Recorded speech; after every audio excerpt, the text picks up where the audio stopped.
LML podcast with your host, Kapone.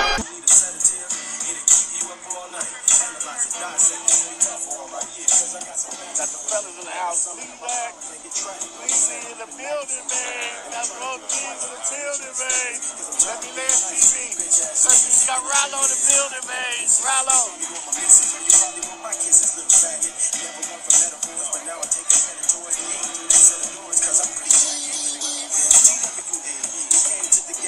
Yeah, man, it's going down. Kapone, man, about to get on stage, man.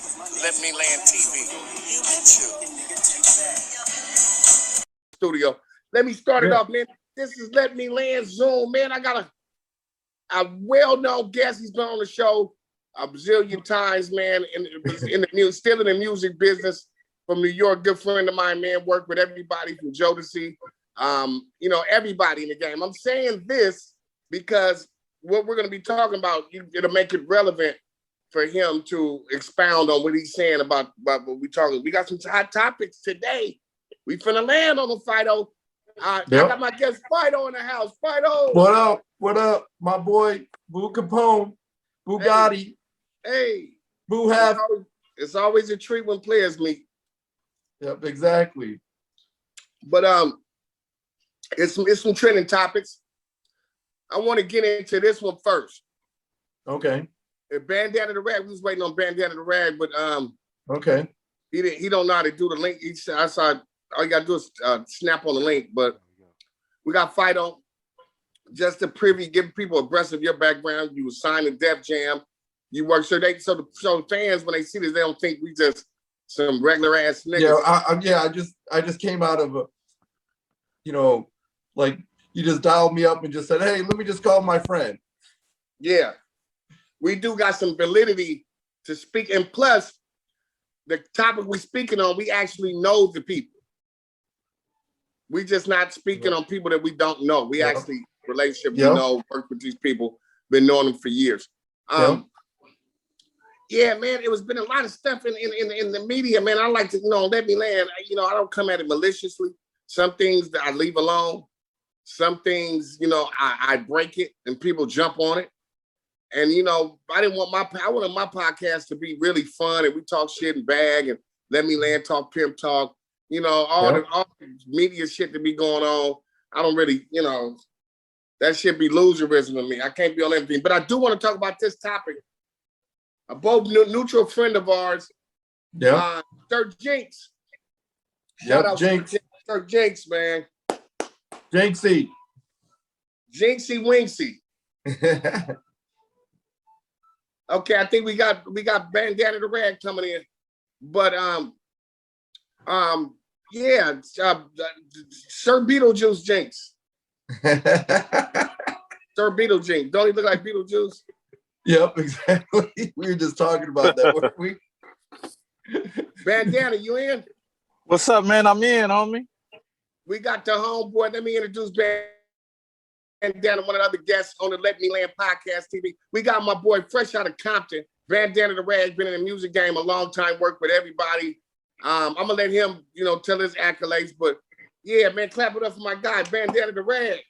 Say that. Appreciate you. Let's go. Let the people know. Oh yeah, man. I'm Bandana the Ragg, man. Owner of Gasoline TV, the reliable source, man. TV, yeah. Yeah, man. Before that, I was on a Made in America movie with Baron Davis, Crips and Bloods. Okay. I was signed to Black Market Records. I was signed to Pyrex Records back in the day. So I got a lot of Bay Area love going on because, I was down there with them for a minute. You feel me? Yes, sir. Yeah, man. I knew Mozzie when he was 13. He was a kid rapping for GP the Beast, man. So I've been down there. Mozzie blew it. Mozzie dope. Yeah. Yeah, I tripped off Oak that, Park. man. Out of Oak Park. He was 13 rapping around us, man, when I was going out there for my deal. And his uncle was Sonny B. He always kept telling me, Lil Tim, man, he's going to be something. His uncle believed in him. So Lil if Tim, any, that's his name, Lil Tim. Yeah, if it's anybody, Sonny B, blow you up promotion. His uncle pushed him to do that studio. Yeah. You feel me? Because he always believed. He kept on saying, that's Lil Tim, man. You got to do something with Lil Tim. So, he seen something in him. And, me seeing him today, it just tripped me out. Just let you know the dreams come true. You know what I'm saying? Yeah, man, that's No real. doubt. Mozzie, like my thing with Sacramento, let me land. My thing with Sacramento, I know my nigga Vern, Big Vern out there from Oak Park, and then my other homie, rest in peace, he was signed to the label for Priority. We was signed with my nigga Homicide. Homicide. Yeah, that's my nigga. Yeah. He get in and get out. Shit off. Him and Sebo, and Sebo, Lurch. I mean, brother, Brother Lynch Hung. Brother Lynch Hung. They was all on Priority Records. Yeah, we was I remember. On Priority. We was signed with Mac 10. 10, yeah. Hey, y'all did y'all thing, man. Hey, when y'all listen, homie, that album Mac 10 came on, the recipe, and had all y'all niggas on there, man. Come on, man. Y'all niggas was pushing. I like that movie. I just hate did he stop. Why did he stop? Politics, man. You know, it was all politics and shit. Him and Cube got into it. And, you know, Mac is a hustler. Yeah. When he figured out that the music was changing and, you know, the West Coast was kind of, you know, when Pac got killed, Biggie got killed. And the music started changing and him and Cube kind of clashed. Yeah. He knew, man, he was on to something else. Then he started promoting, you know what I'm saying? And made a lot of money in promoting. R. Kelly promoted a bunch of concerts. So Mac always thinking for the next move. He ain't gonna just, you know, if it ain't about money. He ain't fucking. I got you. Well, that movie, I'm gonna tell you, man, you need to do a Thicker the Water Part 2, or you need to do that, man, because man, that movie it's a West Coast classic, man. And the way y'all did it, and all y'all are still here to do Part 2. So it's money to be made, man. Get that shit. It is money to be made. But I think Lionsgate got their hands in it because it went through Lionsgate. So that was the thing. That's what we're gonna talk. If you didn't, we was gonna expound on the topic that we're gonna be talking some topics. And my homeboy Fido. If you don't know Fido for a long time. He was signed to Def Jam Music. Gotcha. He produced. Fido, talk about tell you know, explain a little bit. Yeah, why I was in the studio, and then next thing you know, Devontae jumped in my thing and said, "Yo, you're gonna roll with me." And next thing you know, I was like, "Nah, I got my own thing going." I'm like signed everything, you know. And then I got into some politics with the label, and I wasn't going the way that their route wanted. And next thing you know, I ended up going with Devontae for like 32 years. With Jodeci. Yeah. Oh wow. With Jodeci. And then I found Flow Rider. I got him out. A lot of people, Missy, Timberland, they were all around the camp with me, you know. So, and then I remember Usher too. He was the label sent Usher to Devontae to get swag. Yeah, and then Puffy did his first music video with them that Devontae did the track for. Okay. And then I was at the studio. I was at the studio when Devontae did Bring the Pain with Tupac. Okay. Yeah, Fido been around. Yeah, he been in some stuff, man. That's big. Yeah, stuff, man. They used to Flow Rider. That I used to get confused when I went to the labels. When I went to go see my godbrother and my cousin was Charlie Murata, which K Solo is my godbrother. And K Solo. Yeah, with EPMD. So that's who really brought me in was my cousin. And my brother was a DJ. So he started producing after my cousin Charlie got him into it instead of scratching. Hold on, let me see what's going on in my studio. What's up? And Fido, he built studios too, Bandana. Oh, he built them? Yeah, hey, look, I got somebody that need one built too, so I'm glad. I built Nipsey Hussle studio. He built Nipsey. Rest in peace to Nipsey. Say that. Yeah. Yes, sir. Say that. I got somebody. No, go ahead. I got somebody that need their studio built, man. Yeah, well, my family, man, got a studio, man. They started a Town Boy Entertainment, man, and he finna build a studio, man. So I'm definitely gonna I'll show you what my vocal booth looks like. Hold on. And back there on the show, the key word, if you want to come in, just say, "Let me land."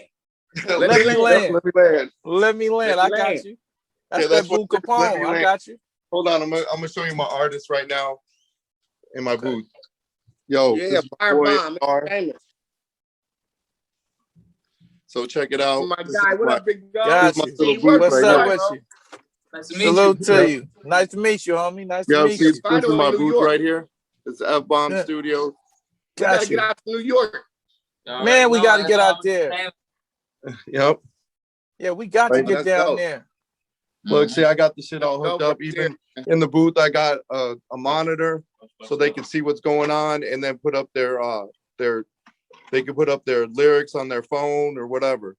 Got you. Oh, that's dope. You know what I mean? Got And then you. I got a That's little dope. seat right here so they can sit down and relax. Look, with right here, there it is. Got See some the, pornos playing. Yeah. you can sit down and then put the headphones on and then like say, okay, I didn't like that take, and then get up and then be on the mic. Damn, Hey, you know that's dope. what? Hey, let me land. Let me land. You know what my nigga sounds? My nigga Binky Mac. Binky Mac used to have pornos in his studio playing. He said Q told him that would back the rapper in the city. He always had pornos. All day in the studio, we watching pornos.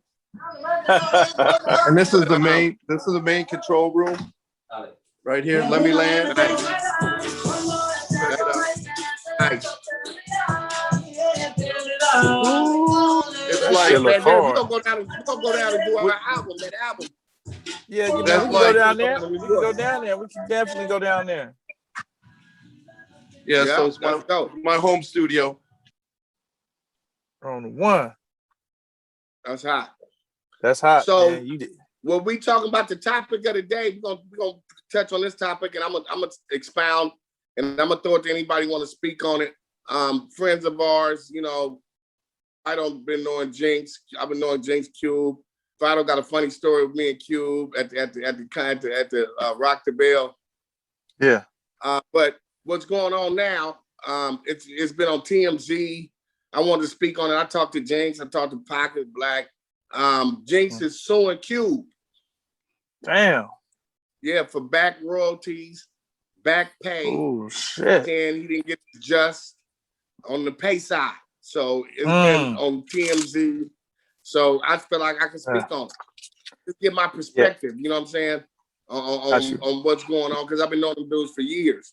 My perspective is, and I'm gonna take it way back, because a lot of people speaking them, they don't really know the backstories. Cube and Jinx grew up together. Okay. You feel me? If you listen to Cube records, I see Jinx on Ruth Selling. You know what I'm saying? They all grew up. Jinx went to Washington. They grew up. We went to school with my sister. She went to Washington. Cube went to Tab, but they all grew up together. Got you. So they was in a group that, if anybody didn't know, was called. And Jinx was supposed to be on the show, but I don't know where he at. But they went to they had a group called CIA. Got you. That's right. Cube say, hell to the, well, Easy said, hell to my niggas from CIA. That was Sir Jinx, Cube, KD, my nigga KD, baby. Yeah, KD, yeah, for sure. Yeah, they've been knowing each other since they was little. T-Bone. Okay. And then, you know, so Jinx and Cube been knowing each other. So Jinx was the producer, Cube was rapping. But people don't know that if it wasn't for Jinx, really, it wouldn't be no NWA. I'm not saying, like, I'm not gonna say that, but I'm gonna say Jinx is the one. Jinx and Dr. Dre are first cousins. Oh shit. Okay. First cousins. If you watch the movie Straight Outta Compton, they tell you right there. When Dre got kicked out of his house, he went to go stay with Jinx. That was Jinx. You're right. Mama. You're right. You're right. You're right. Yeah. Yeah. Got you. So Jinx introduced Cube to Dre, and it just happened. Melodically, it happened. The group came, Eazy-E came, and it happened. Because if you listen to Eazy-E in the movie, that great movie, Straight Outta Compton, what did he tell Cube? He said, Cube, you want to spend the rest of your life with Sir Jinx in the backyard boogie game? Hey, he did say that. He did say that. He Yeah, did would say you that. waste your life with Jinx in the backyard boogie game? Because remember, Yeah, he Cube did was say like, I can't do it. Jinx go trip. I'm in a group. I can't Yeah, do the he song. did. I'm in the group. Yeah. And then Easy said, you wanna Waste Your Life was Jinx in the Backyard Boogie Band. And then he said, won't you do it, Easy? And then Easy did it, and the rest is history. Got you. So doing the backstory on that is Cube and Jinx came up together. You know, Jinx produced a lot of, because when NWA broke up, or whatever, when Cube left the group, who did he start? He started the Lynch Mob with Sir Jinx, JD, T-Bone, rest in peace to Shorty, Jerome, you know, KD. And they start going at it. So people don't know that Jinx is Dre's first cousin. Damn. And Jinx was doing them beats. So, oh, okay. Yeah, so to bring the story up, now in 2021, and they both my homeboys. I got love for both of them. Jinx is Suing Cube. My perspective, I think it's a money move. I think Jinx didn't get his just due, but Jinx got to understand something. A lot of those beats were samples. Yeah, oh shit! Yeah. And they had to get sample clearance, so they had to pay for them. Yeah. So yeah, you're right. Somebody go, Fido. What'd you say? Got to be people about the samples. You got to clear those samples. Yeah. Because if you don't, because then then they take your records off the they'll take them off, so you can't even sell them no more unless they get their money. Because like bands did that, other bands, and people paid for that, and then they take away their money. You know what I mean? And then like when Flav put out an album, a solo project, I think it was 2008 or something like that, and he didn't. We kept on telling him, you need to get sample clearance. He started selling his records and started moving, and then they took him off because he didn't pay the sample clearance. Right, you talking about Flavor Flav, right? Yep. Flav. Yep, Okay. Flavor Flav. He did the same thing. He didn't want to listen to us saying you got to make sure that their samples are cleared, you know. And then they take you right off the shelf, and then that's it. That record's dead, you know. And then if they didn't get the sample clearances, like Cube didn't get the sample clearances, then those records would be dead, and he wouldn't be making other records with other people. Yeah, that's so. You know what I mean? So basically, he helped him to make money. Cube made him to have money, because if Cube didn't put him down to make tracks, then all these other groups like that he did, and you know, like he did some stuff in New York City with a couple of people I knew, you know. He did. What's name? Let me land. Not to cut you off. Let me land though. I want to, before I forget, he did Coogee Rap's whole album. Yeah. Hill Street Jinx did the whole album. If you see the Hill Street Blues, Jinx is playing dominoes in the video. Yeah. And he did his Rose to Riches beat. Yeah, Rose to Riches. Yep. He did the whole record. Yeah. Let me land one time, Boo Kapone, man. Yes, you know, sir. What I think is, man, you know, by you knowing them dudes, man, maybe you might be a missing key that can make make it make sense, man. You know what I mean? And when you start something with somebody, man, you already friends, and it's a dream. So you guys share a dream together, and you get successful. And you know, even though things can transpire, and like Jinx might went different ways, like you say. Yeah, went different ways, but you still come back. You still can come back at the round table. That way, you don't get a media all of this BS that they're gonna run with it the wrong way, and especially when it's icons and popular artists, they're gonna run with these stories. So I think a good thing would be if maybe Boo Kapone, if you can get them at a table together and make some sense out of it, you know? Yep. Bring them to the table. That's like talking metaphysics to a wino. Yep. Oh, wait. I got stories about that. No, but the thing is, you know, like he doesn't, you know, like maybe he might be mad at Cube because he didn't answer his phone call.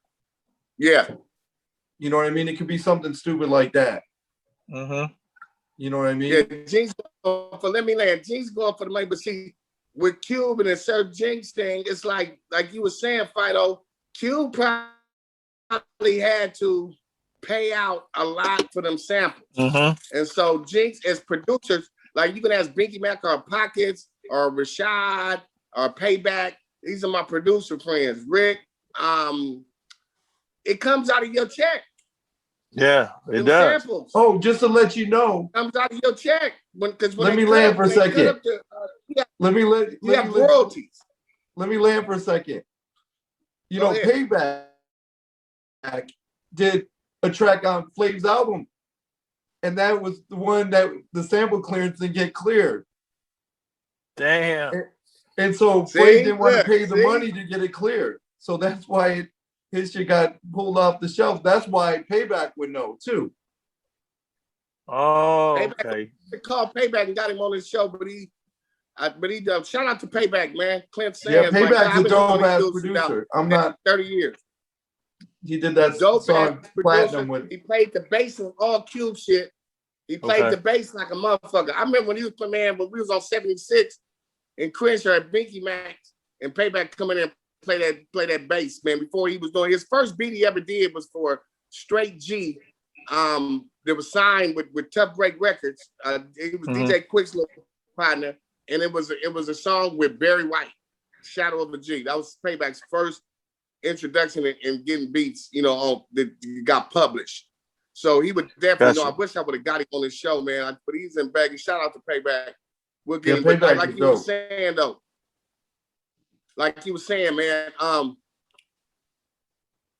you know, shout out to my nigga Cabby too. Cabby, him and Payback. But listen, the kids got to know that when you deal with royalties, you have mechanical royalties, you have residual royalties, overseas royalties. When they play your shit on TV, you know what I'm saying? When they play it over on the radio, when they play it, you know what I'm saying? So say if you get $100, right? Just let's say that hypothetically, you get $100. The sample money might be $60 that you got to give to that sample to pay that sample off. You know what I'm saying? Yeah. Yep. Or like even though it's produced by you or you did the beat by it, they still got to get their royalties. Like, so even though you're getting 50% of the record that you're supposed to be as royalty for like the beat or the producing part of it, and then there's a lyrically part or whatever, and then say you owned half your royalties might be owned by the label. You're publishing. You're publishing. You know what I mean? So you're publishing. So then the people that did that track already have a publishing deal, so they're gonna make sure that they get theirs because theirs could be already paid off, or it could be the label still owns it, the publishing. So say you're on Priority Records like Boo is, and that record was done by Universal. You know what I mean? And Universal owns that rights to that record. So they're gonna come after you because you didn't get it sampled because that's on Priority Records. You know what I mean? So they want to make sure that Universal gets their credit for it because they want to be top dog. Everyone wants to be top dog.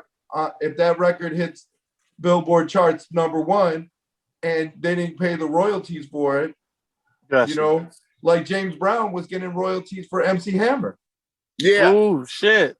You know what I'm saying? Oh shit. Yeah. Even though someone produced it. Let me land. Rick James was getting royalties. He got a bunch of money for that Can't Touch This. Yep. That Can't Touch This. Man, Hammer said he bought it. He said he bought Rick James.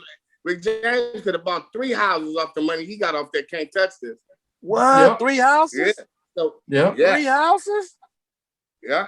Ooh, shit. It was a sample. It was a sample. Yeah, they had to get it clear. Think about it. If he sold 10, 20 million copies, Rick James got paid because it's his music. Yeah. Yeah, you're right. You're right. And so that people got to take in consideration. Yep. Because it wasn't like he just decided to create it like that. He used samples from other people. You know what I mean? Even the only way you could get away with like certain samples back in the days was like how Public Enemy chopped it up, where it was very like 14 different samples to make that one loop. Got you. You know what I mean? So you're not going to be able to get 14 different albums to take royalty for that. You know what I mean? But if you got a clear loop or something, or like, you know, like Dr. Dre had a lot of clear loops from some old funk records. You know what I mean? And he had to get that paid for to get cleared. And that's why he gets paid. That's why he was getting paid $500,000 for a song to do it, because he had to pay out royalties just to get them that money too. Hey, let me land. Got Let me you. tell you a story. It's funny you say that. Let me land. I was in the studio with Dre. We was doing Chronic 2001 with Hitman. I'm in there with Hitman, Nocturnal, Big D from LA Confidential. And Dre played this thing for him. He's like, look at this, boo. It was a thing from, it was just a sound. It was a big ass sound from the movie. You know when you go in the movie theater and it goes, whoa. Yeah. He had that. And he had to pay for that. Yeah, because it's a known sound. That sound. The dome, because it was one known thing. You know what I mean? It's just like, if, you know, like, why do you don't hear the wedding? You know, remember you usually hear, here comes the bride, all dressed in white. They don't even do that anymore because the person that owned that song made it so they weren't getting no royalties. So they told them that if you play that song, it's illegal to play that song now. Damn. You remember that? They never got paid for that song. So the family sued. You know, crazy. The kids don't understand. Because of the royalties. But you know, am I right though? You never hear that shit anymore. Like even in movies, they will never play that in a movie. They never do it. Yeah. Yeah. See, they think because like a Sir Jinx produced all these records that he's getting all this money, but samples had to be paid. If a lot of people sell their publishing, like and his publishing, how much publishing he might have not had. You know what I mean? Yeah. Because he could have, at that time, his publishing could have been half. The thing I want to ask y'all a question, I want somebody to jump on this. I want y'all to jump on this. I'm going to ask you a question. Anybody can take it. Do you think Sir Jinx is out of pocket for going back suing Cube? Because I know him, but I don't know their business or their money relationship. Do you think he's wrong for going back and suing Cube? Or do you think, because Cube got all this money, and I had a discussion with somebody, they were saying, well, Cube got millions. But Cube got some of the millions from the movie. Yeah, but it's not from the records. So you know what I'm saying? Not necessarily. I don't think Jinx. you know. There's two different stories for this. There's two sides of the story, so we don't know which side's what and what's real. But all I know is that if he has a real case for it, then he's obligated for to do it. Yeah. But if he's not, then it's we gonna like find out too. Yeah. If it's not, then that's what it is. But if they go back and look at the books, maybe it might not be as much money as he thinks, because sometimes people look at the money that Cube got. It don't matter what he got. You know what I mean? I don't care if I got $10 and my friend got 100 million. He's got 100 million. I still got $10. You know what I mean? And me and him are still friends. And as long as we're equal as friends, it don't matter. You know what I mean? Yeah. I'll spend that $10 just if we were out to eat, just because I don't want him to look like I'm coming there to take money from him. You get what I'm saying? Facts. Yeah, let me land one time. That's what it is. Go ahead, land, Bandana. Yeah. Let me land one time, man. And like you said, man, it depends on where he's at in life. And if it's old to him, then I understand that. But on the flip side is, before you do that, you do better sitting down with that man, because that man might have an opportunity that little money you chasing, he might give you an opportunity to quadruple that. You feel what I'm saying? Yeah. So it's one of them things where you just gotta but here we don't know the relationship. Now, if he haven't been answering the man calls and it's been a big distance, then he feel like that's the only way. Like, okay, well, look, I'm owed this. He might be going through something at this point in his life, and that little money can help him get to the next level. So we can't never say it's Knock wrong them to get down. what. Yeah, you can't say it's wrong to get what's yours. See that in this hip hop thing, a lot of people put their opinion towards things and say, "Oh, well, he wrong for this," or he no. Listen, if anything is owed to anybody, he has a right to get what's owed to him if he worked for it, right? This is the American way. This is the American way. So, people coming from the streets, they don't understand that because that's a business side. See, in the streets, we only know how to do business one way. That's hand-to-hand combat, right? Yep, or take. Yeah, you feel what I'm saying? So that means hand-to-hand combat, Fido. Yeah, hand-to-hand combat. That means I got something you want, you give me the money, I give you this, and I'm going my way and you going yours, right? Yeah. But this is business. So when you got contractual business and publishing and all that, if it's owed to him, we can't knock him. But as black men, I would rather see people sit at the table because the world see us getting at each other all day over little bitty misunderstandings, man. You know what I mean? Yeah. Friendships are getting severed. Friendships, 30-year friendships is severed over what? A few dollars? Yeah. You feel me? A few dollars? It ain't worth it. Yeah. You know what I'm saying? A few dollars ain't worth severing a relationship, but there again, we don't know where he's at in life and what's his circumstances. Yep. Everything comes with circumstances. You got kids, a wife, a family, and you got these bills, but you got some money sitting over here that could really help make everything easy. Do you let it sit over there or do you go get it? Yeah, either you cash the check or you don't. Let me land about this though. Back in the days, being in the hip hop community, like you're saying, contracts were way different in the 80s than they are now. Yes. Okay. And people are making more money as an artist nowadays than they were back then. So you don't know what the rate is. Okay. What the rate of the money exchange was back then. Gotcha. Second, then you got to calculate the value of what it was and then what it would be now. You get what I'm saying? Because say the economy was different. So when they were selling stuff, say $1 back then could have been $10 now. Yeah. You get what I'm saying of how much it costs to spend something. So if like a candy bar was like a quarter or a nickel, back in the days, like in the 70s, I remember paying 10 cents for a candy bar, and then in the 80s, it became 25 cents. So now a candy bar now is $1.29. Yeah. Hey, fellas, let me land on this, fellas. Listen, I love y'all. Make great points y'all made. We're going to pay some bills right now. We're going to go to a quick intermission. We got Bandana the Ragg, my nigga Fido. Say that, man. Hey. What up? We love everybody. We love Jinx, Q, and them. We're going Most to go to a break, pay some bills. Let Me Land TV podcast, man. I got Fido, Bandana the Ragg, man. We get some real shit. When we come back, we're going to switch the wheels. We'll end off the Jinx and Q thing, and we're going to talk about Kwame Brown's situation. The young kid that played was a first round draft pick by Michael Jordan. He played for the Lakers. He played for the Wizards. He played, we're going to talk about that because that's a big topic. And I've seen some things that we got to expound on. And I want to talk about coming from a sports, with basketball and that angle. But we're going to go pay some bills right now. But we'll be back with the Kwame Brown thing. This is Kapone. Let Me Land podcast. My nigga Fido, Bandana the Ragg. We'll be back, y'all. We'll be back. We're going to pay some bills. Take a quick intermission. Good job. All right. Yes, sir. So what do we got to link back up on the hook?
host, Boo Kapone.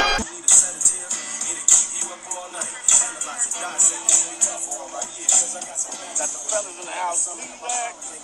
Leezy in the building, man. Got both teams in the building, man. Letmeland TV. We got Rollo in the building, man. Rollo.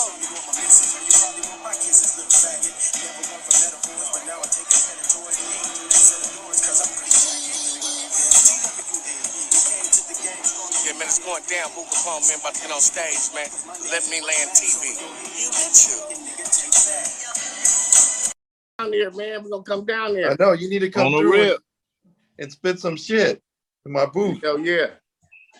Got to. That shit look dope. Look, we're in the It's space. Bandana. What's up with you, fam?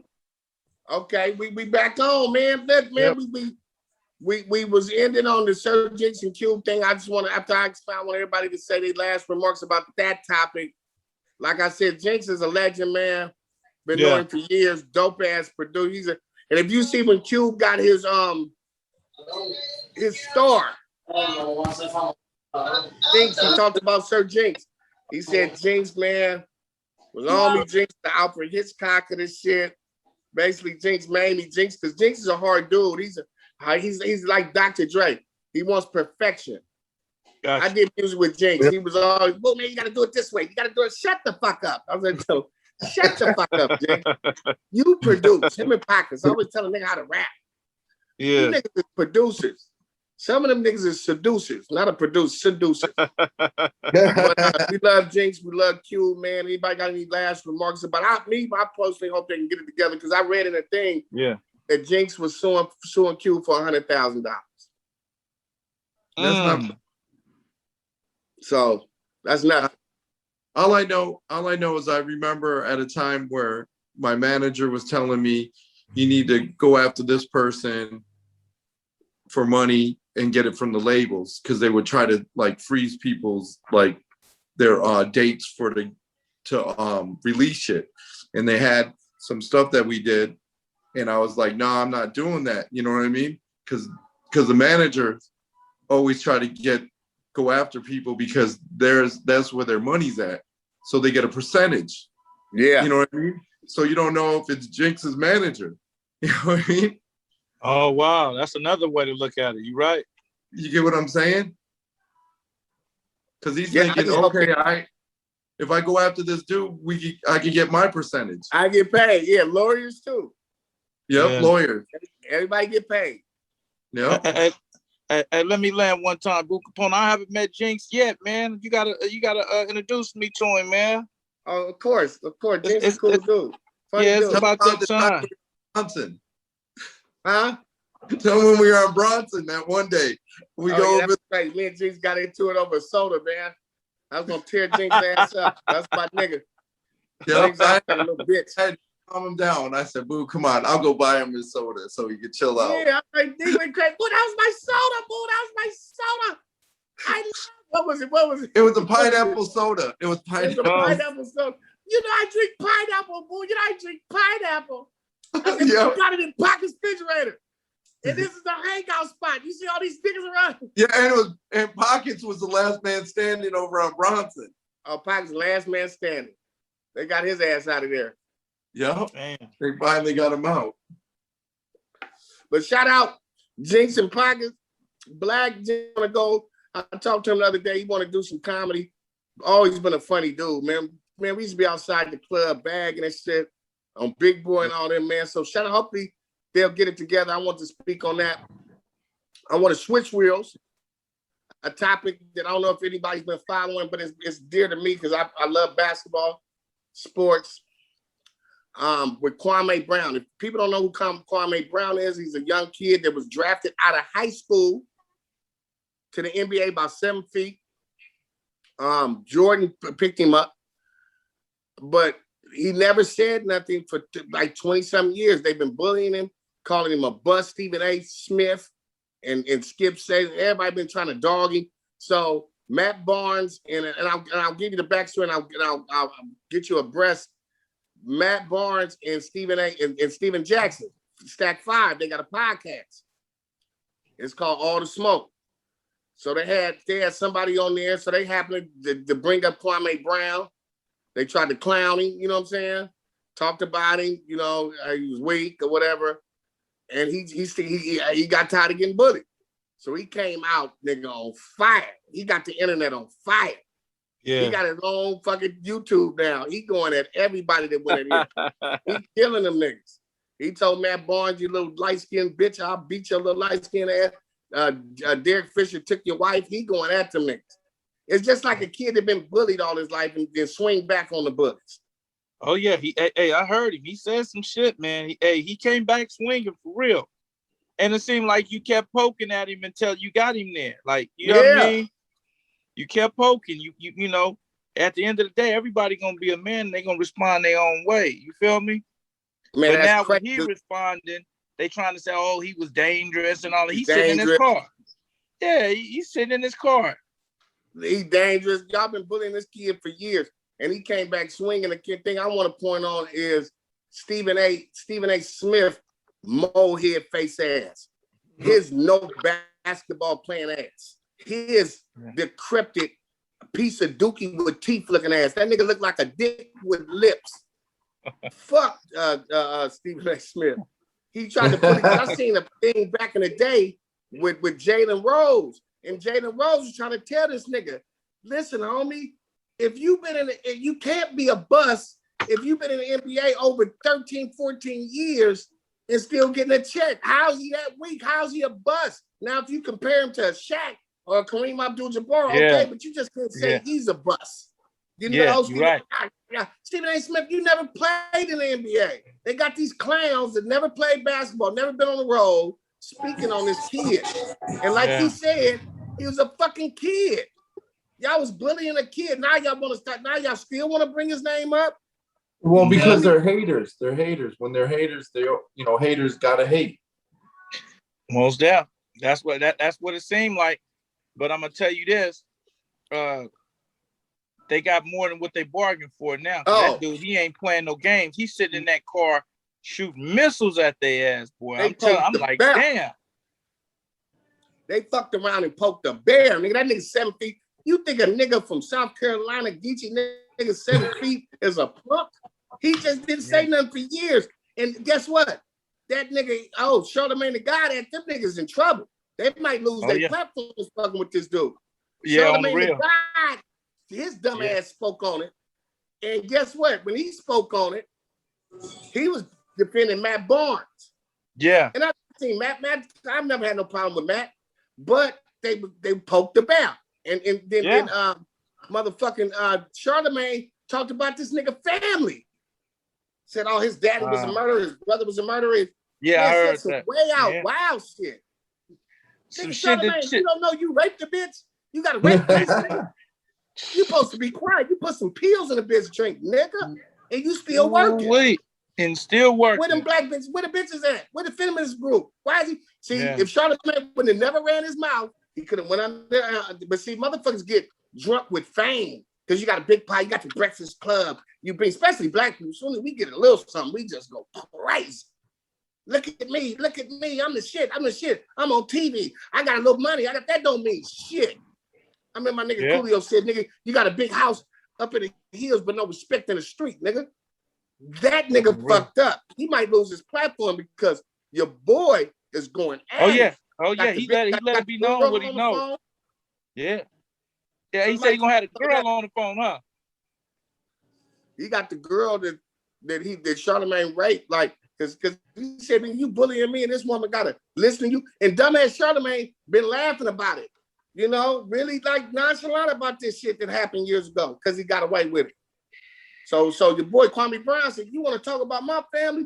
I'm gonna talk about you. See, you gotta watch who you fuck with. You don't fuck with them quiet niggas.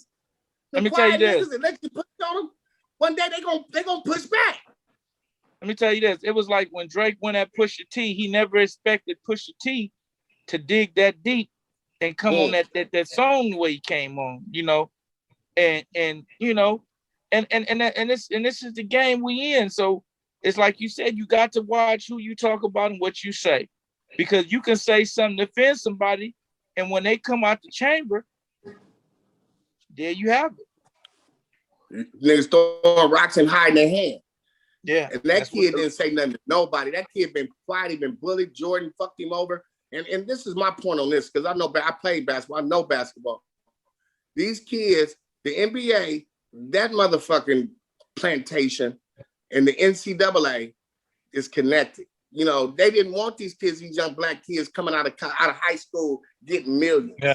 But they, like Kwame said, they want to give them a gun and let him fight for the country. But you know, when they get mad when they come out of high school and get millions. So they demonize this kid because they didn't want nobody else coming out of high school because the NCAA was losing money.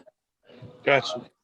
All right, so let me land. So they did a conjunction. The kids had to pay at least 2 years of college before going to the pro. So it was very political. I really believe that he was a sacrificial lamb to show kids this was going to happen to you if you come out of high school to get these millions. We're going to dog him. And they dogged that boy, man. They dogged him. He talked about a lot of that stuff, man. And they went at him. And the reason why I'm so adamant is because they poked the bear. He wasn't saying nothing. A man that already done went through hell. A man that already Stephen A. Smith said he was a bum. Said he was a bust. He's a bum.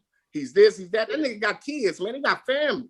How can you be a bum and a bust if you played in the NBA for over 15 years? There's no way. That's what Jalen Rose was trying to tell that stupid ass nigga Stephen A. Smith. That loud mouth joker. He think he know everything. But you know, might need to fill up his mouth. But you know what? I look at things like that though. We quick to sit up there and talk about sports players and talk about this, but we never talk about the real issues. We never talk about why is it when you come to the communities we live in, it's not fair. You go to these restaurants, to these places, you don't see black people working in there. So how us as black men, we can talk about a black basketball player, but we can't talk about the injustice stuff that's going on in the communities we live in with our people. Great point, because they'll lose their job. See, Stephen A. Smith, exactly. They get money for demonizing black men. Exactly. That's how they get paid. Yeah. ESPN and all the motherfuckers, Fox, they're gonna give you a check if you demonize black people. If they talk about a motherfucker that look like Fido, their ass is fired. Yeah, and they do that in the rap game. They do that in the rap game. Same in the rap game. But see, they never talked about that football player that beat the shit out of his wife, that black woman, his girl. He dog walked that bitch. They never said that because it's a fine line that they gotta demonize black men. That's how they get their check. Charlemagne's, the motherfucking All Smoke podcast, Matt Barnes and them, and Steven and Stack 5. I'm not dogging them niggas. I don't know them dudes. So I never, but that's what it seemed to me, that they get a job for demonizing black men. So they want to punk this little dude and talk about him. And he ain't said nothing about nobody. And the same thing is in the rap game. They want to get these kids and give them these fucked up deals and put their albums out. And they don't want people like me and you to tell the real story because we make sense. And then they say, oh, they want the youngsters. They don't want the youngsters. Hip hop always been about hip hop. Let's clear one thing on that. Rap don't have an age limit to it. If you come dope, it's hot, it's gonna sell. Fat Joe just proved that. Fat Joe just put a single out off of a smooth beat and showed the world that's what it's about. It's about being dope. So let me land. Yeah. Let me land on that part because like you're saying too, because it isn't no age group because there's these kids that come out here that are young. All right. And then they just hit for one song and then they're done. You never see them again. And they're supposed to be the ones that are supposed to have longevity, saying they're young and they're going to at least get 8-10 years in the game. And some of them don't even get 6 months. And let me land on that. And that's the reason they want a young, dumb little kid so they can fuck him over. Yeah. See, we older. We're smarter. We're not going to take that dumb shit. We might not say no dumb shit. The labels are telling these kids, you got to have some beef. Go cross somebody out. Go shoot at that. Who's your op? Listen to fucking Vlad. He has these kids. First thing he talk about is how much jail time they did. What gang they from? Is they mama on crack? You know, have you shot somebody and all that? Have you shot? Have you been shot? That has nothing to do with how dope your music is. So that's what we didn't got. They're trying to build him as like a character, like so they got some backstory. But a lot of them ain't got that backstory. Exactly. So they trying to get it though, Fido. That's the problem. So if I ain't got no backstory and I ain't got no, I'm gonna try to get it. So I'm gonna beef with everybody I can beef with till I get killed. I'm gonna do some stupid. I'm gonna be on my video with guns. Yep, like they do. No, I know. I see that. I see that all the time in where I'm at. You know what I mean? Like all these young kids, 500 views in there, and then they go do another video, and it's the same video that they're doing, different song, but same song and same fucking guns. So and then until they get caught on, so they think if they get caught by the police and it's on the news, they made it. They made it. Yeah. They get that. That's that dumb publicity. And when we was young, we all did it. I'm not here to bash the young niggas, but you gotta have somebody teach these kids. That's why they don't want older kids. Listen, that's why it's up to us. It's up to us to put out the right music to tell the right story. I be hot when I hear they say, "Oh, it's a young thing now, man. You got to be, man. Listen, somebody got to teach these young dudes. Wait, it's gonna take, huh? Let me land on this one. What about Little John? He was 45 when he made it. Man, proof. 2 Chainz. Proof. You know what I mean? Proof. Yeah, let's go. If Biggie was alive, he would still be putting out albums today. And how would he? How would he be? Biggie be about 48, 47, 48. 52, right? Yeah. You know what I'm saying? It don't have no age. I think he was born in 71, wasn't he? I think so. Yep, it was 71. He would be 49. He would be 48, 49, like you said. And let me tell you this. You know what? You're right. He'll be younger because Pac was born in 71. I think Biggie was born in 72. Okay. Well, but even to say, if those dudes was alive today, they would still be putting out albums. Yeah, but see, the thing about it is, that's why you have a program director that programs people. You have labels that make sure there are, you know what I'm saying, it's controlled, you know, because if it wasn't, all I hear all day, the fans say, man, where's that 90 music at? That 90s, early 2000, from 9, you know, that 90s to early 2000. You feel me? You know how many times I've been around where they always tell me, hey, Fido, link me up with the Jodeci shit. You know what I mean? Always. Like, if I even come with another artist to the label, they're like, hey, can you link me up with D? We want to put out the new Jodeci. You know what I mean? Yeah. They missed that Jodeci.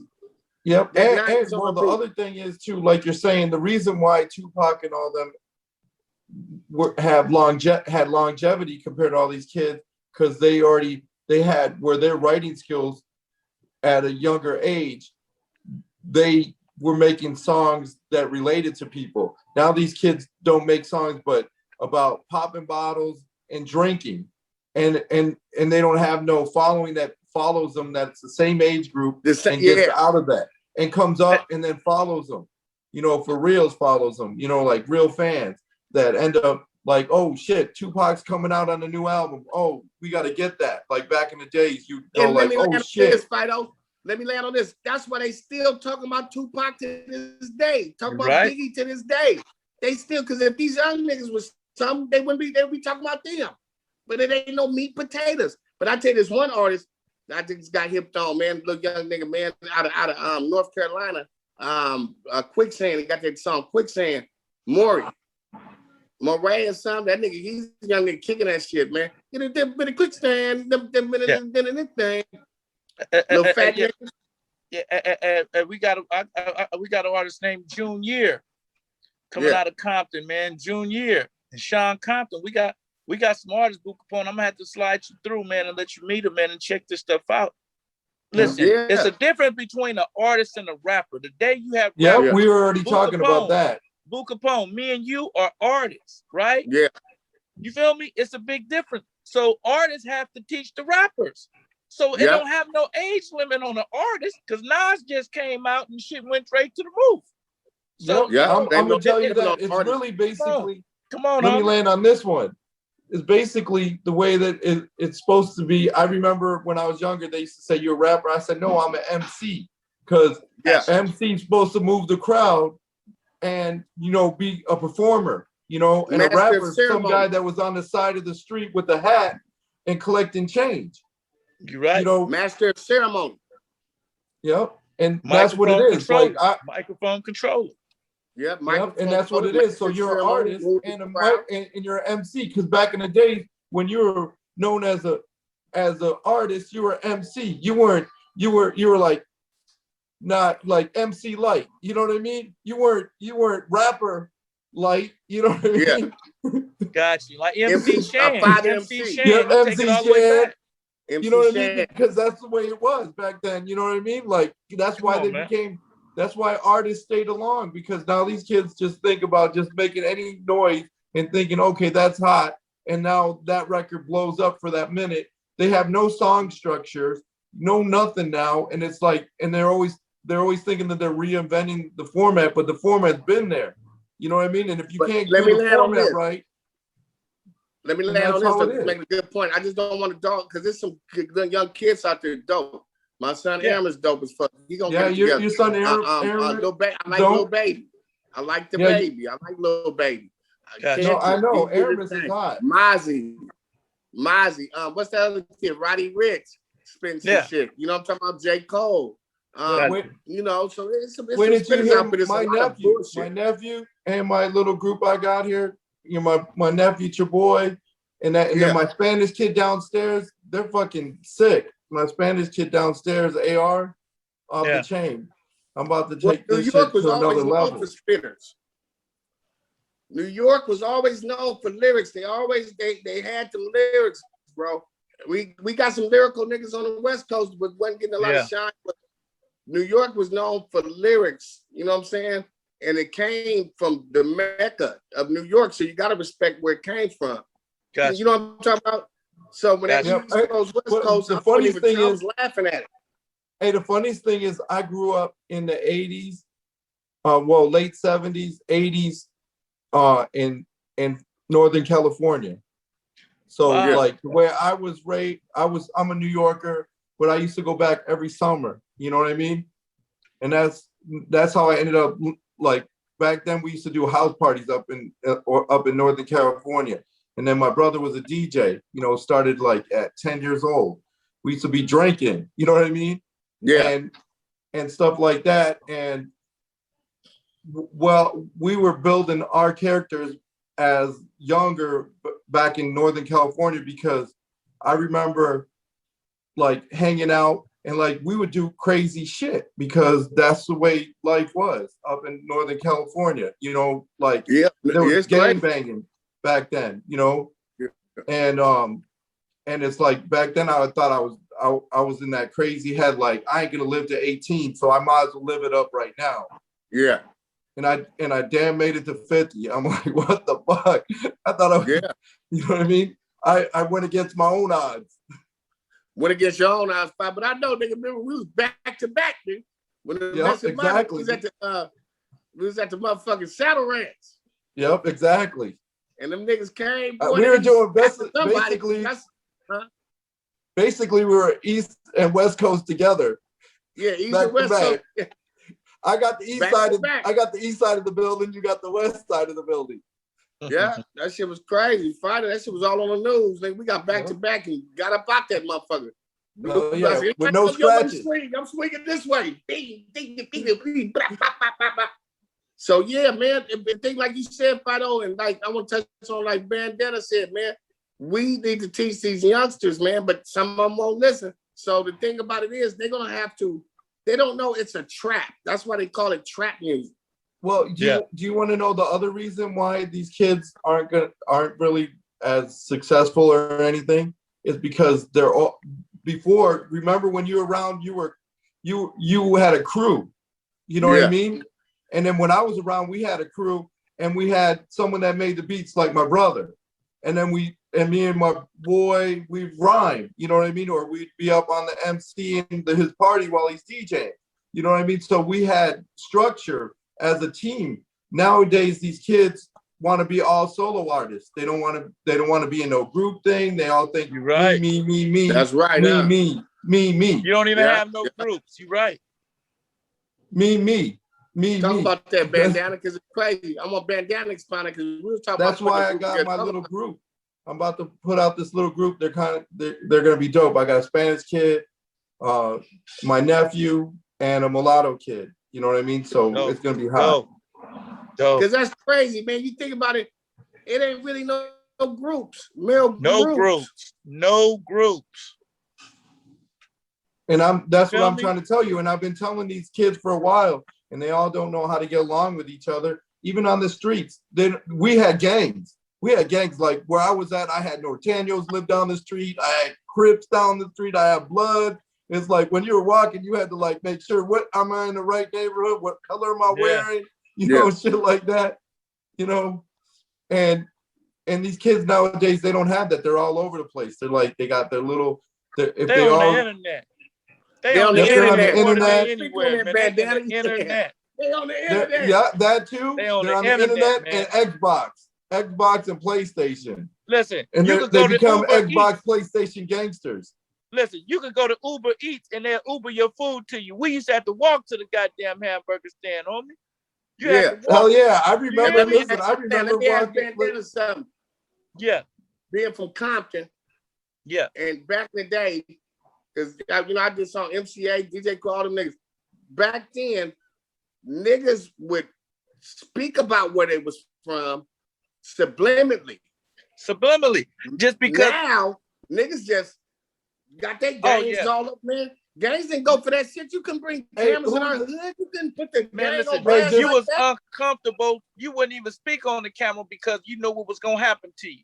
Yeah. How about this? You seen what happened to the last nigga that they didn't have pictures. You wouldn't even want your picture taken by somebody in the hood. Exactly. If you really wasn't from the hood.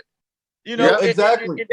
That's why I tell people they speak on things that happen in the street on the internet, these problems. As soon as you get into a problem, they run to the internet, and then it's like that. It wasn't that back then. You ran to a big homie or somebody and they made some phone calls, and you and whoever had the problem with had to come to some kind of understanding, and that's how shit got squashed. Yep. You feel me? You put it on the internet, it's forever. These dudes are people on the internet and won't ever want to see each other, never want to see each other in life. How about this? Like you were talking about Mozzie earlier, and then I forgot the other cat from Sacramento too. Lavish D. Lavish D. Lavish D. Yeah. And so they're going at it against each other and talking about real fucking crimes. Yeah. You know what I mean? Like people didn't real murders, real deaths. That they did. That not happen back when we was getting down. Not that they talked about the guy down the block. Let me tell you this. That started, I think, in this generation of rap with that type of telling those type of stories. That's what made them two dudes blow up. Yeah. You feel me? But the problem is like sometimes you don't want to give out all the information out of your hand. Like I was always taught, because I'm Sicilian, like don't talk about your shit. You know what I mean? Don't talk about what you did. Talk about what someone else did so that you don't look like it was you. You talk in a third person. Exactly. You don't talk in a first person. That's what MCA used to do. MCA. Q. Yep. You know what I mean? It could be your story, but you got to make it look like it's the story of the book you're telling. You know what I mean? Not exactly you. Because guess what?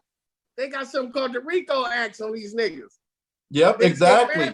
I remember, I know that for a fact that Mozzie cannot even mention Lavish.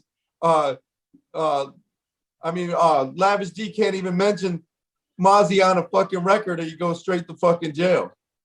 That's crazy. And the thing about them two dudes, man, and I'm not a get along gang ass nigga, but they two dope ass rappers from the same. Yep. Man, if they get together, man, that'd be some dope ass music. Cause both them, I like both them niggas. Mozzie off the chain. I like Lavish D. I like what he do. If them two dudes, Sacramento be on fire.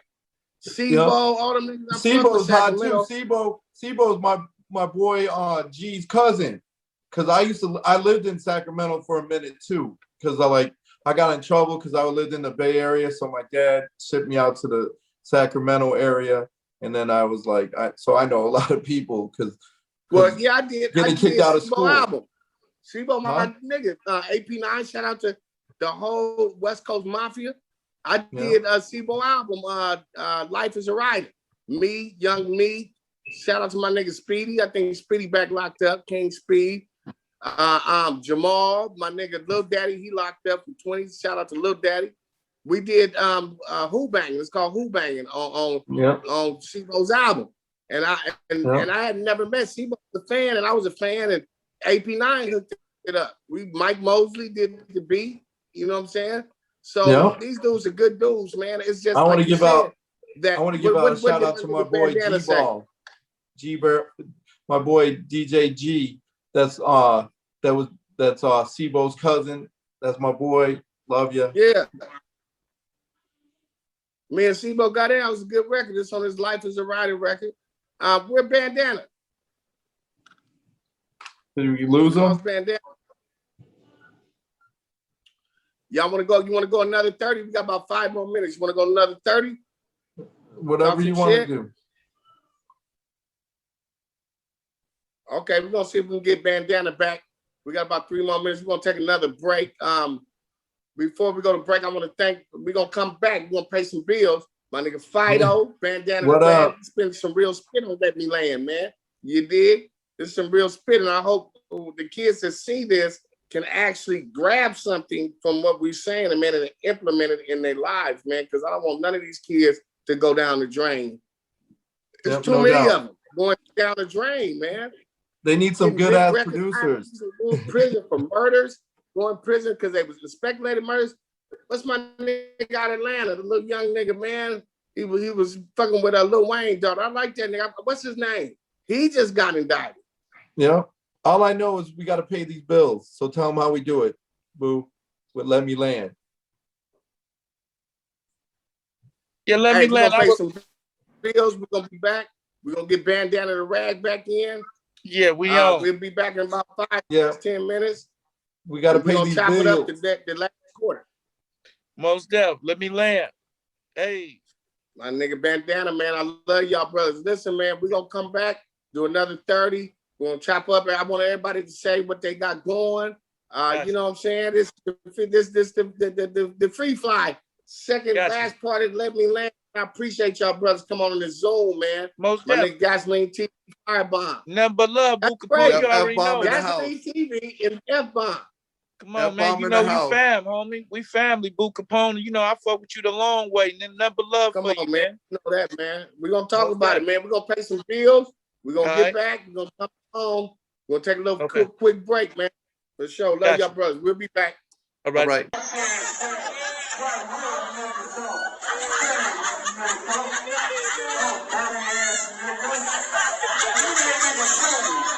If that nigga took his heel 3 times and said, there's no place like home, he'll end up in the garbage. More than toilet bomb. Hey, this is the only nigga that survived the abortion. Hey, he survived the abortion. And then you brought this little slave nigga right here.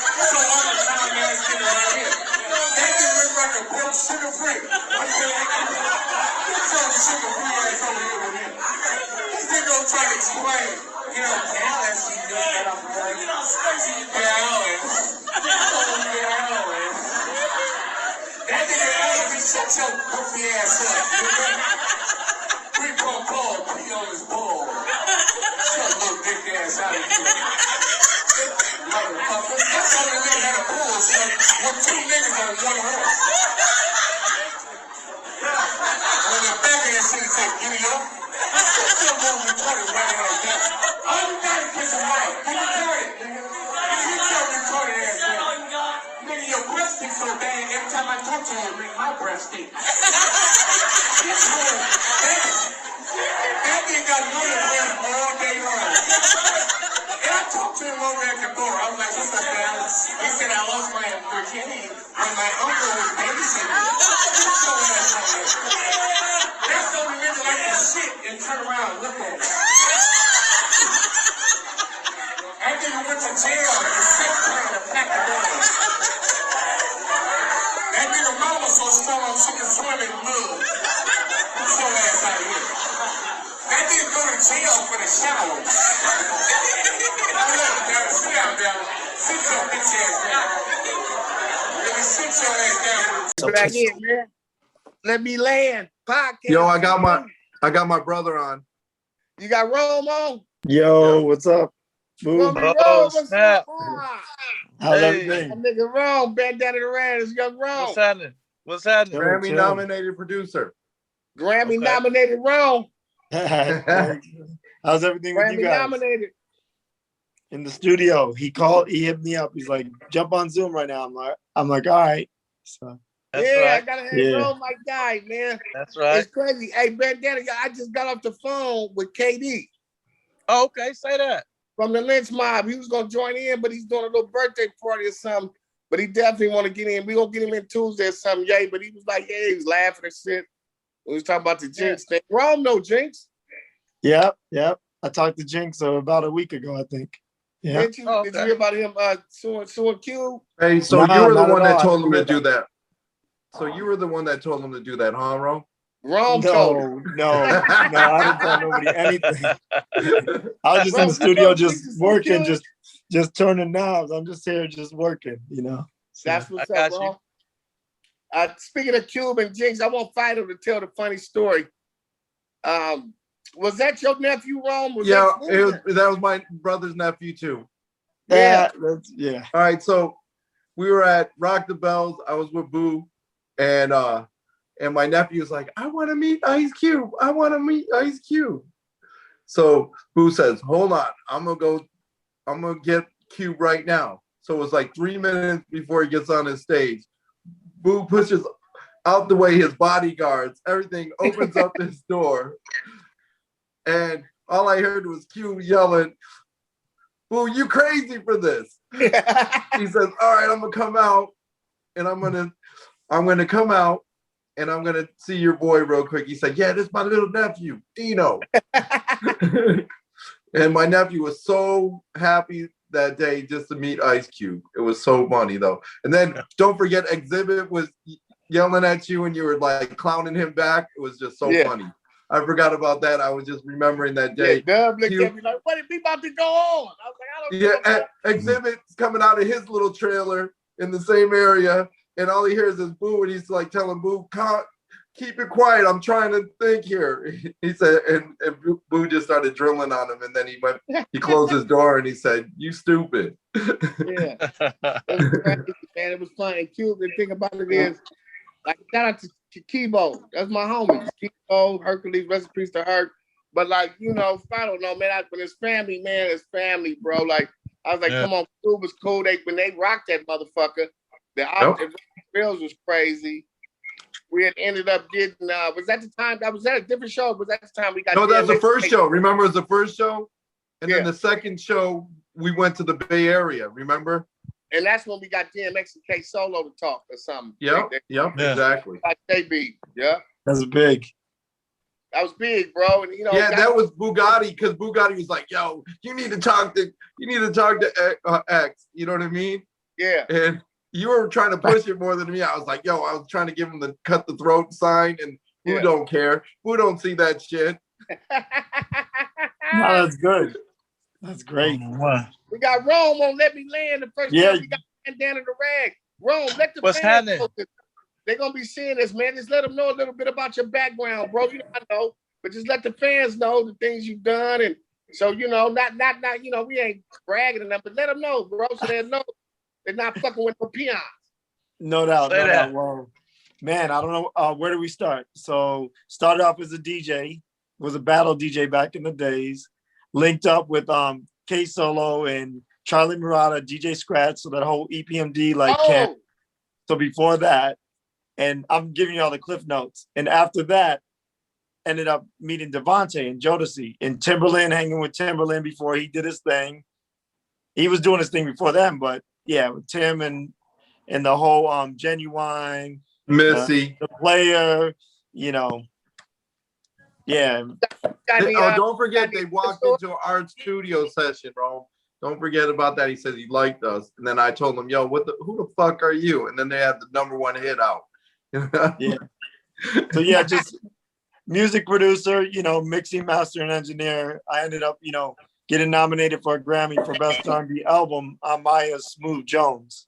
Oh, Not just for one song, tell him, Rome, for the whole album. The whole album. So yeah, it was cool. bro, It was a blessing. let me lay it wrong. Yeah. Yeah. Bro, So that's big accomplishments.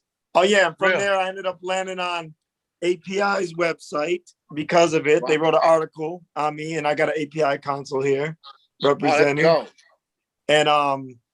And another company, Retro Instruments, they found out I used their stuff too. And the owner and me are real tight. I hear from them like a couple times a day. Don't tell him. Tell him about Rome. Don't forget to tell him about Akai. Oh yeah, no, Akai also helped Akai on their MPC drum machine, so I got credits on that too. So that's fucking awesome. And it's crazy. Bandana, what my comp? Is he with us?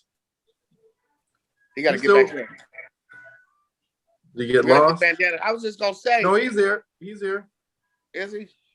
Yeah.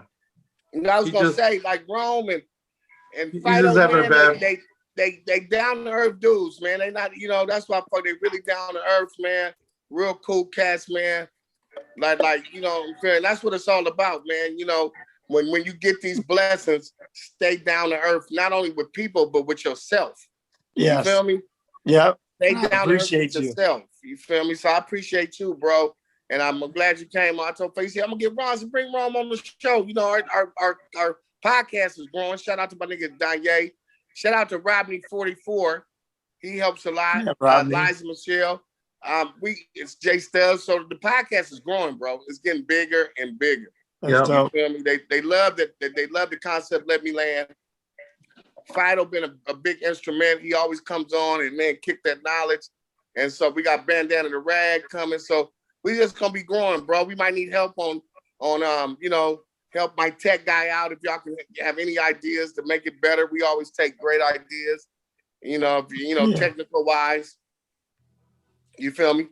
No, I'm excited about your show, man. It's dope. Like I love that you and my brother are so tight. Ah, man, that's my guy, man. Me and Fido, that's my guy, man. Yeah, I think Boo, me and you are tighter than me and my brother. Yeah, no. And we're me and Fido are really tight, and I like that too, man. I love it a lot.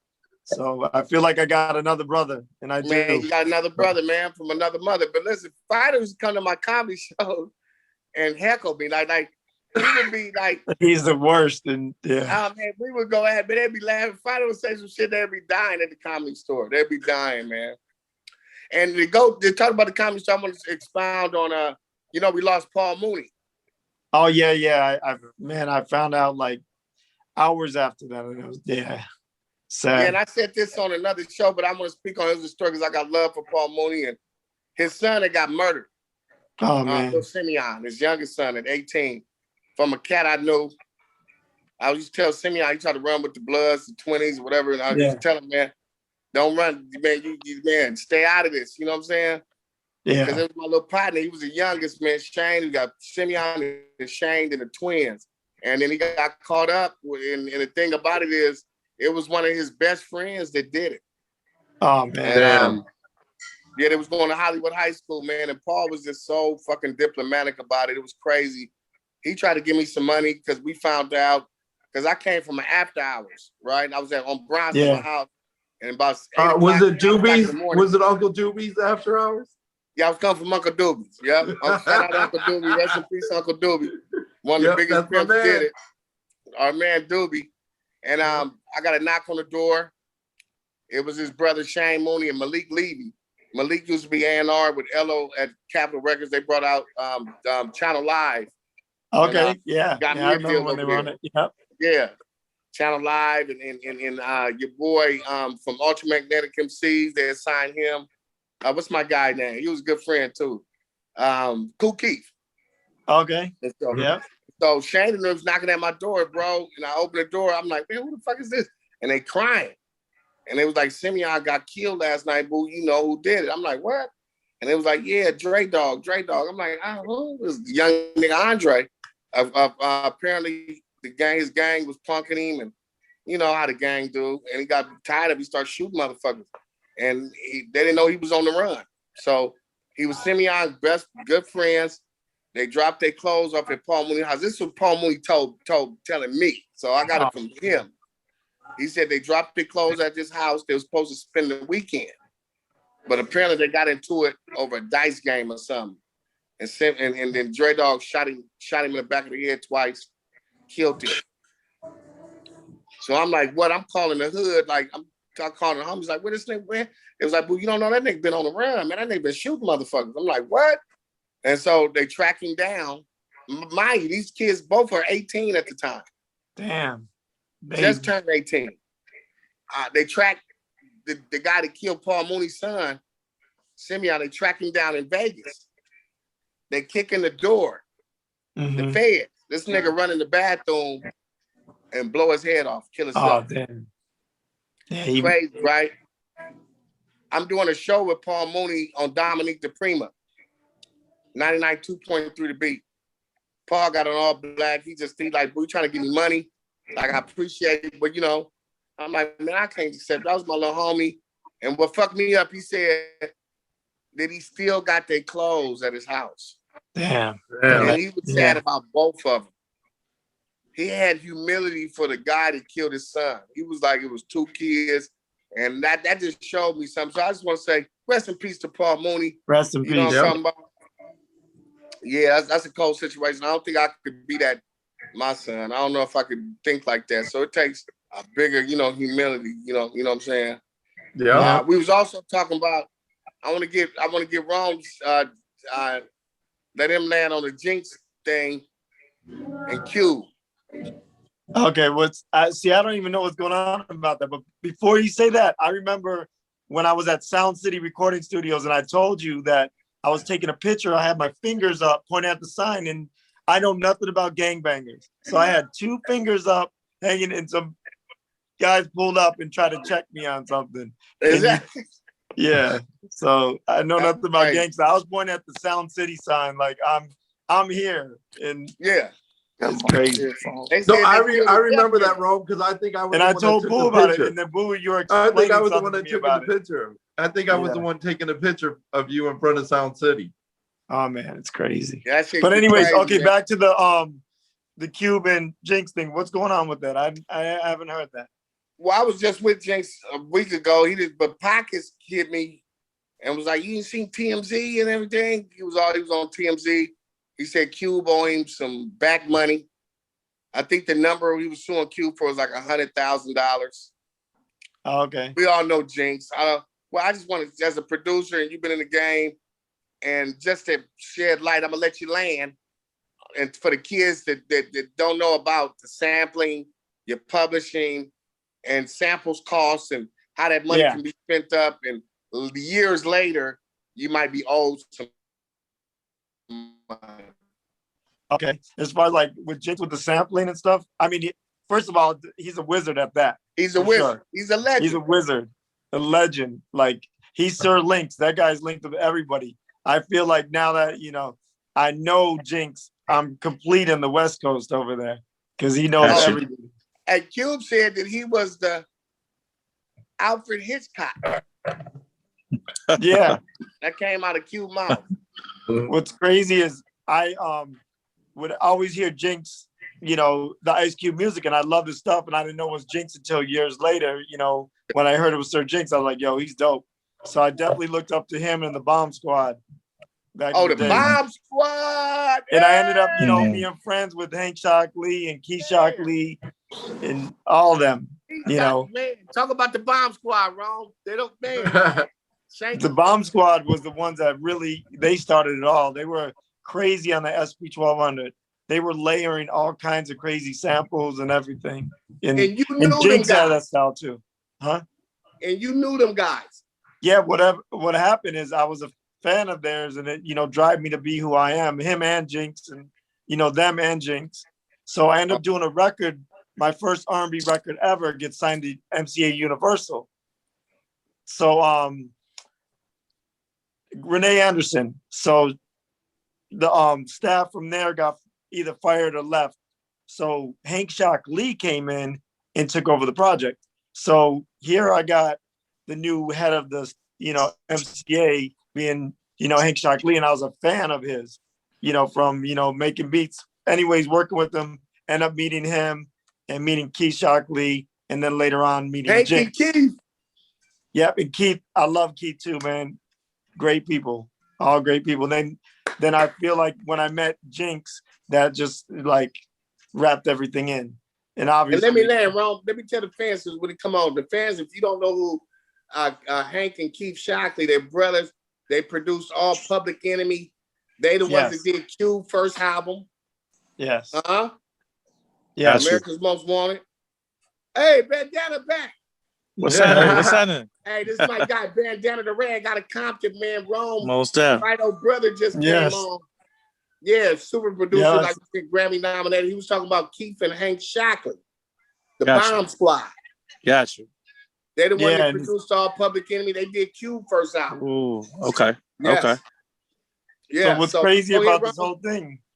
Real quick, Boo, what's crazy about it?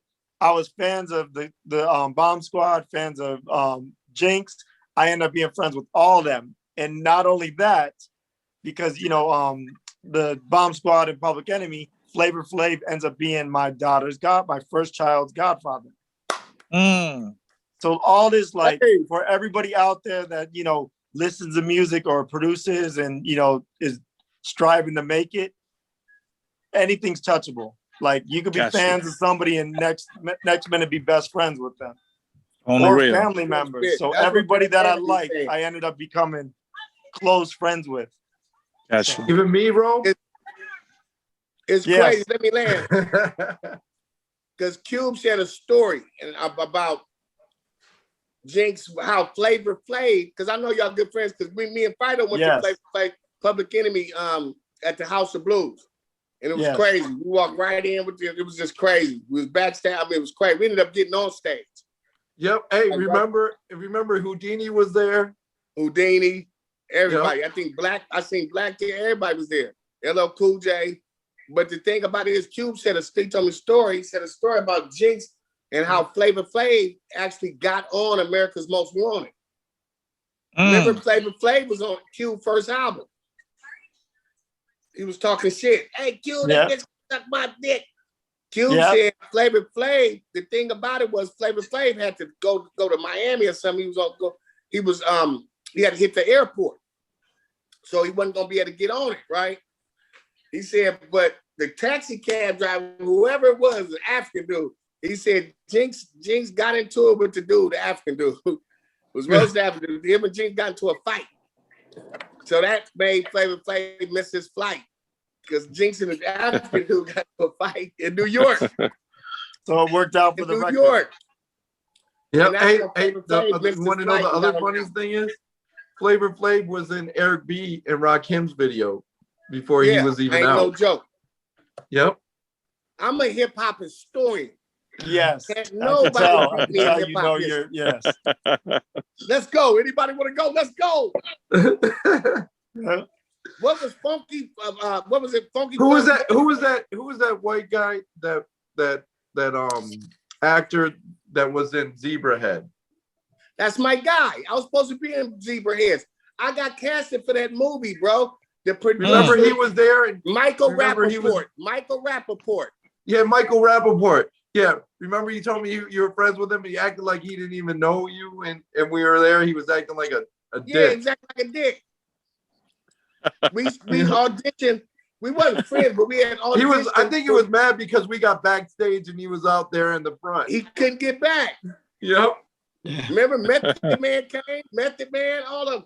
Yep. He was in Flavor Flav with his mom. Remember his mom was there? And then we were on stage with, remember we were on backstage and on stage with Public Enemy, and then we were on with Houdini too. We were oh shit. Yeah, Boo started doing his little scooting in like this. You know how he does it. It was crazy, bro. Me and Fido been through shit. Fido got this story. Hey, Bandana. Yeah. With Cat Williams and Devontae. Yeah. And Suge. Mm. That's a crazy Yeah, story. because Cat Williams was Suge was Cat Williams' manager at that time too. And then he was at the studio. He came in with 18 hot bitches, and 2 of them scooted in because we were there because Devontae was in the same studio at Aaron's studio. What's a recipe, Aaron? Yeah. Yep. Aaron has some good fucking weed. Yeah. All right. So then Aaron, we were at his studio in Burbank, and next thing you know, 2 of them sidetracked towards Devontae's side of the studio. Like the vampire bat that you said he was, the vampire he was. He sucked them in. Devontae has fans for sure. Yeah. So then afterwards, all I heard was Cat was like, "I'm missing 2 bitches. I'm missing 2 bitches. Where they at?" And then somehow Devontae scooted him out and put him in the same pile.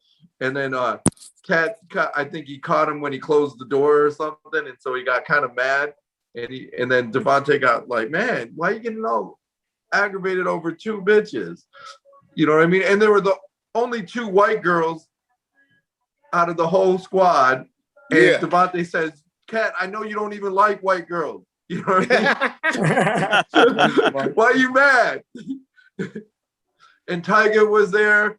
And next thing you know, Suge had to get in the middle of the whole thing. Damn. And me and Boo were there, and we were like ready to fight Devontae's side because you know that's the way Boo would take my side over I guess Cat Williams, I guess, you know, because that's how we roll. And then remember I had to do that show at the Comedy Store. And then Suge was like, "All right, come on, Boo, if I don't chill out." You know what I mean? Then Suge called us back. Remember after I did the show, we met with him. Remember?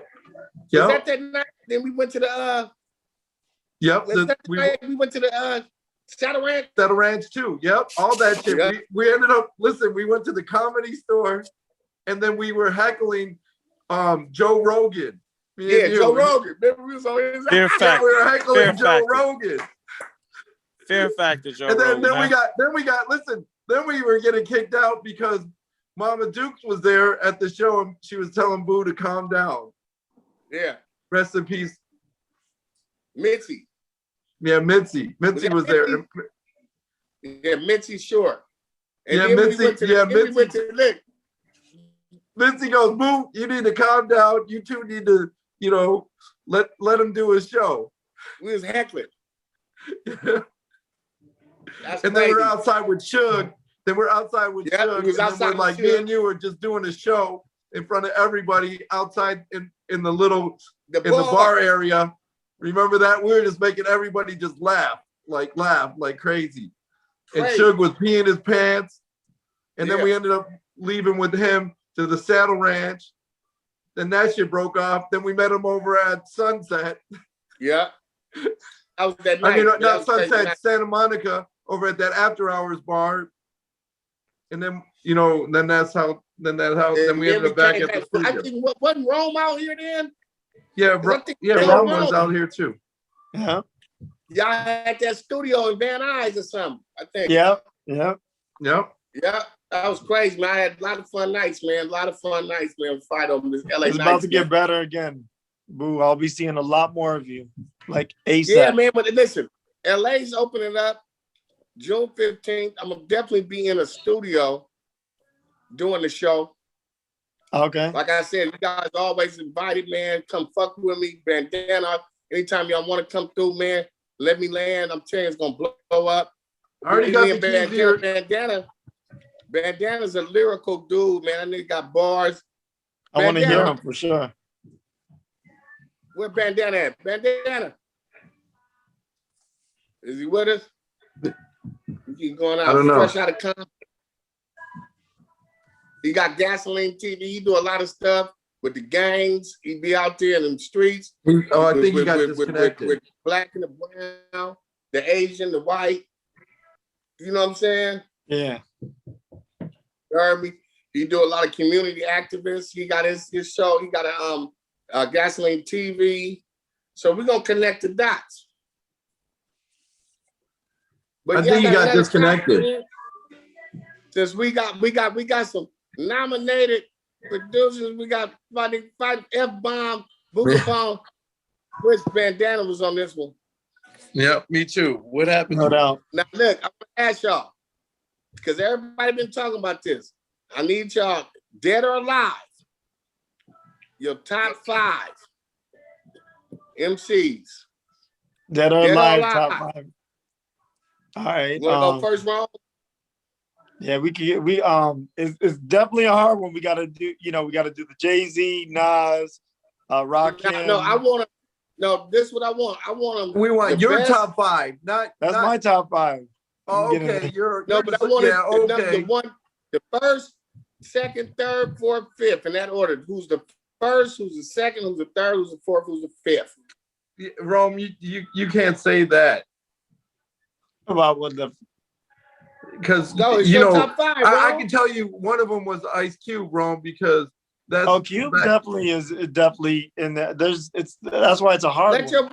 Let Rome do it. What's your top 5, Rome? Madonna. No. Yeah, Madonna's number 1. Britney Spears number 2. Lady Gaga number 3. No, I'm just kidding. So Jay-Z. White rappers, bro. My favorite of them all, bro. I love this dude, MC Search, bro. That was my nigga. MC Search. Yeah, Search was dope. I love Search. That nigga was hard. Hey, know what? MC Search was hard to me. Well, the other thing is, from third base, he was dope. Oh, I love third base. You know what I mean? There's a lot of dope MCs. Like, I was a third base fan, bro. Did you like Big L? I know you like Big L. Gas Face? What do you know about Big L? Gas Face? Gas Face, yep. I battled Big L. Big L's my guy.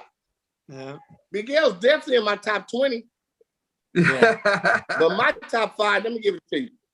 Right. Number 1, IceCube. IceCube's super dope. Number 1. Number 2, Big. No. Number 2, Tupac. Oh, Tupac, yeah. And that can be exchangeable. Him and Cube. But I just fuck with Cube because Cube started all that shit. He started all that 6-fold and ganking, and that nigga Cube started all that nigga. They made groups after his songs. Study Mob, and Master P had a group called Study Mob. Pac number 2, be number 1, but Pac was number 2 because Pac told me he was a little IceCube himself. He said, "Boy, I'm a little IceCube." You know what I'm saying? When they was kind of beefing, I think I love IceCube, but Pac 2, Biggie 3. I know he only had 2 albums, but that motherfucker, Biggie. I think KRS-One should be on there too. KRS-One. He's no. Let me do mine. Fight. God damn. You know, like the fuck with you. You know, like I know the fuck with you. Number 3, LL Cool J. LL Cool J. I'm sorry, LL. Number 3, LL. He battled everybody. LL battled everybody. Did love songs, had longevity. And he was dope. He battled niggas. Number 4, Eminem. Rakim. Number 5 would have to be KRS-One. I gotta give it to KRS-One. Yeah. Yeah, KRS-One. That's mine. That's dope. All right, so my football team is. Man, Boo, that's a hard one because as I keep thinking, we miss so many people that are so dope. Like I kind of have to put in, like, I love Coogee rap. Coogee rap was dope. I love Gangstar. I love Gangstar. Yeah, Guru was super dope too. One of my favorites too. Yeah. Redman is Slick in my Rick. Redman too. Yep. We can't even fit them in 5. I know. I can't pick a good 5. You know what I mean? If we can, we should just pick 5 rappers. You pick 5 rappers, and we battle against them. Eminem is in my top 10. Yeah, Eminem's dope too. Eminem's in my top. I thought you Vanilla Ice was in your top 10. He's in my top nothing. Now let's talk about today. What today? Your MCs today. Who you feeling today? That's where I'm Kendrick at. Lamar, Lil Baby, The Baby, Roddy Rich. Today. Let's talk about tomorrow. Lil Baby, The Baby. I fuck with The Baby. I think Aramis. Aramis the best. My son, he's the best. He need a deal. Exactly. You're supposed to put him on first. Aramis, I mean, if we was talking personal, yeah. But Aramis, man, he's the dopest, man.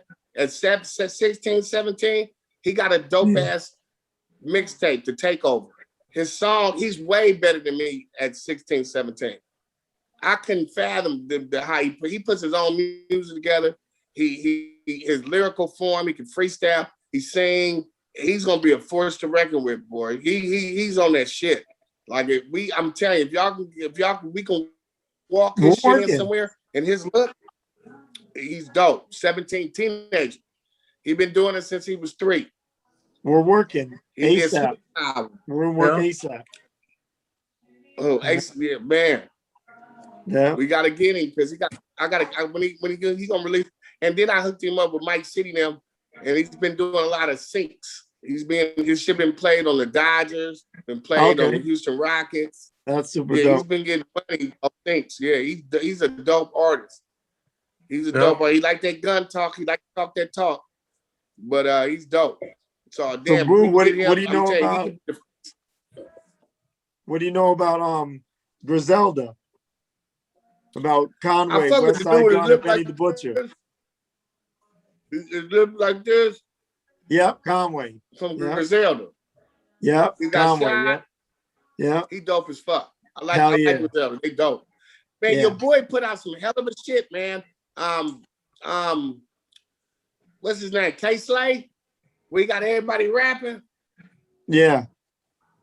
DJ K-Slay. He got a hell of a mixtape. I didn't hear it. I gotta hear it. Is dope. Yeah, they've been playing on that thing.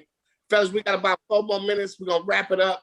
Rome, love you, man. Let them know where they can find you, Rome. I gotta get you back on Let Me Land. You way more exciting than Fido. Oh, come on now. It would be more exciting. I'm fucking with you. I was in the middle of the studio just mastering some stuff, and he said, "Get on Zoom." I was like, "All right, I'm gonna get on Zoom." I didn't know nothing about the show, but I said, "Okay, I'll jump on Fido." But we got to catch it another time because there's a bunch of interesting stories. But let them know what you're working with, where they can find you. Okay, IG. Always find me on IG. Rome's Empire, ROMES is in like Sam Empire. Man, thank you, Rome, for coming on. We got about 2 minutes, man. Okay, let them know. I got my little group right here. I got my Spanish kids right here that I'm working on right now. This is AR, Danny. That's half Danny. Danny, you fucking Italian. And we're about to throw one of them songs on right now. We're about to throw on a little a song that we're working on right now with these cats. Do me a favor too, Fido. Yeah. Hey, hook up with Donyea too, because we'll put y'all music on the show. Yeah. We gotta put your music on the show, footage and stuff, and we'll put it on this show. Oh, you looking for that one? Okay. I thought you got a Spanish song we're gonna do. We're gonna do this one real quick then. All right. It's called Blackout. Okay, let's go. We got about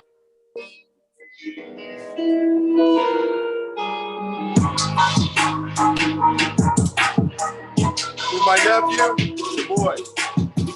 Can't see through the window cause they blacked out. Tonight I'm getting fucked up, I'm a blackout. It's a blackout, yeah, it's a blackout. Lights are on and know it's on, it's a blackout. Can't see through the window cause they blacked out. Tonight I'm getting fucked up, I'm a blackout. It's a blackout, yeah, it's a blackout. Lights are on and know it's on, it's a blackout. Look at the women, they come to us. Make What's the group name? Fido, what's the group name?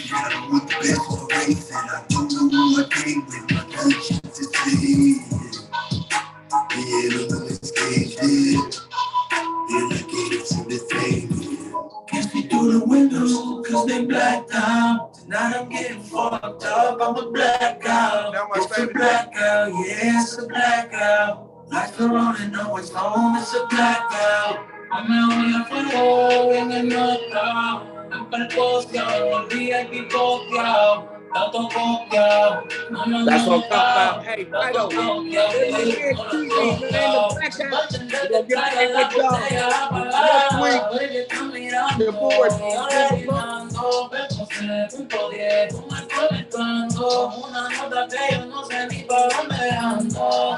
Yo tô borroso, que esta puta andaba es cigarroso. Tiene marido, pero no soy celoso. Y a ti te corre porque soy celoso.